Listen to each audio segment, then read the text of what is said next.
from Ronak Social Foundation, President.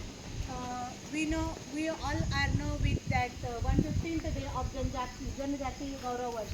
इस अवसर पे हम जो अपना Bharat government है, सरकार है, जो 15 दिन का कैंपेन चल रहा है, 15 जनवरी से 30 जनवरी तक धरती आबा जन भागीदारी अभियान. ये अभियान में हम लोग आज 18 जून को पहुँचे ऐसी जगह पे. ये जगह है, ये 3 ब्लॉकों के बीच की जगह है. यहाँ पे नांदगांव ब्लॉक, येवला ब्लॉक और चांदवड़ ब्लॉक का सेंटर है. यहाँ पे जो अपने आदिवासी भाई बहन जो रह रहे हैं वो स्कैटर्ड फॉर्म में है. इनकी जो झोपड़ियाँ हैं ये ग्रुप में नहीं है, 2-2, 3-3 झोपड़ियाँ ऐसे एक जगह पे है.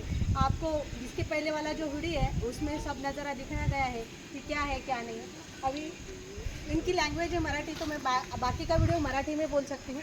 तो ये लोग आपको बताएंगे इनके पास क्या है और क्या नहीं है और इनकी ज़रूरतें और क्या है, ये उनके शब्द में कहना चाहेंगे. मी यांना विचारू इच्छिते, तुमच्याकडं कोणाकडे आधार कार्ड आहे त्यांनी वर हात करा.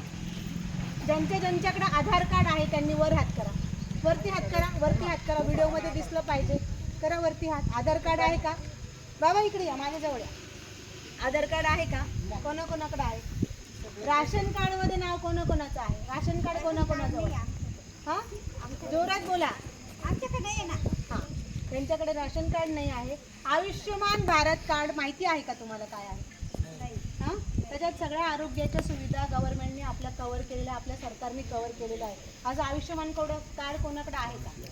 नाही आहे. ई श्रम कार्ड आहे का? नाही. ई श्रम कार्ड हे असं कार्ड आहे का ज्याच्यामध्ये तुम्ही रोजगार आहेत आणि रोजगार म्हणून तुम्हाला एक सरकार कार्ड देतं.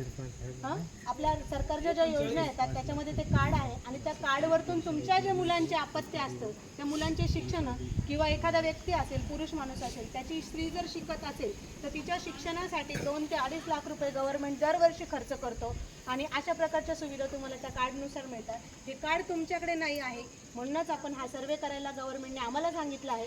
त्या पद्धतीने आपणही त्यांची मदत करू आपल्या सरकारची आणि आपल्या सरकारला सहाय्य करू आणि तुम्हाला लवकरात लवकर तुमची जी माहिती आहे ती सरकारपर्यंत पोहोचवण्याचं काम रौनक सोशल फाउंडेशन करत आहे. इथे जमल्याबद्दल सगळ्यांच्या मनापासून धन्यवाद.